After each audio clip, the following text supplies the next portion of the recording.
राकेश जैन, महानगर अध्यक्ष, अखिल भारतीय उद्योग व्यापार मंडल। माननीय मुख्यमंत्री जी ने हमारी कठिनाइयों को, हमारी वेदना को समझते हुए उसको तत्काल दूर करने का प्रयास किया। जो मेरी मांग थी, काशी के व्यापारियों की मांग थी कि शासनादेश के अनुकूल सुबह 9 से रात्रि 9 तक काशी की दुकानें खुलें, ताकि जो व्यापार लॉकडाउन में भुखमरी के कगार पर पहुंच गया है, तो कम से कम व्यापारी अपने कर्मचारियों की तनख्वाह, बैंक का ब्याज, दुकान का किराया, अन्य दूसरे खर्चों को निकालकर अपना पेट पालने के लिए कुछ बचत भी कर सके। मुख्यमंत्री जी के समक्ष रखी थी, वो थी काशी के प्राइवेट कोरोना अस्पतालों की। काशी की जनता का दर्द था जो मेरे जबान से निकला। डॉक्टर को हम लोग देवदूत के रूप में देखते हैं, परंतु हम लोग को बड़ी निराशा होती है जब वो देवदूत अपनी वेशभूषा में पूरी तरह से आदर्श नहीं होता है। प्राइवेट अस्पतालों द्वारा, प्रदेश सरकार द्वारा जो सरकारी रेट है उसको नज़रअंदाज करके वो पूरी तरह से अवैध रेट लिया जा रहा था। अस्पतालों में बड़ी लापरवाही थी।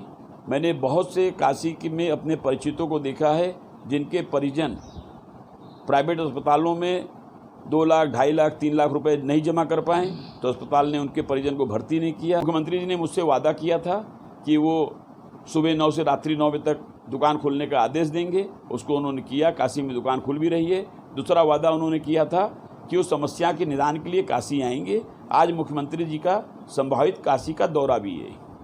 आपके माध्यम से कुछ और समस्याएं भी रखना चाहूँगा, जैसे कि देखिए स्कूल की समस्या। आज किसी भी स्कूल द्वारा किसी भी तरह से अपनी फीस में कोई भी कंसेशन, कोई भी छूट नहीं दी जा रही है। स्कूल अपनी पूरी की पूरी फीस ले रहे हैं, जिससे जनता बहुत ज़्यादा दुखी है।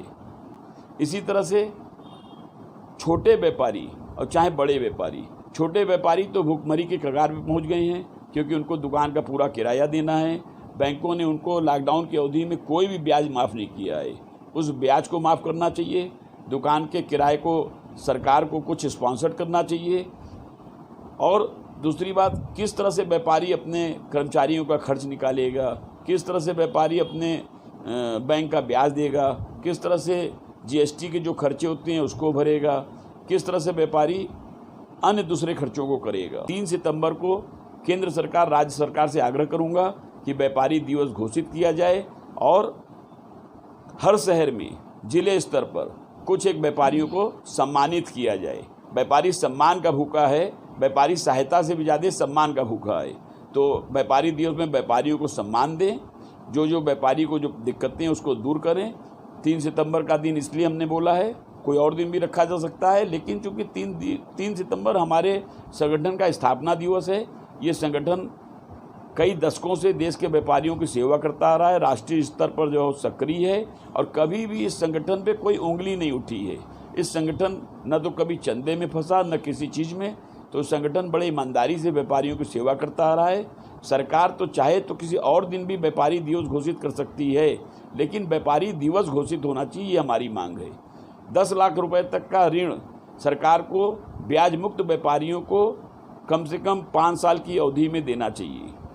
लॉकडाउन की अवधि में बैंकों का ब्याज माफ़ होना चाहिए। लॉकडाउन की अवधि में स्कूल की फ़ीस माफ़ होनी चाहिए।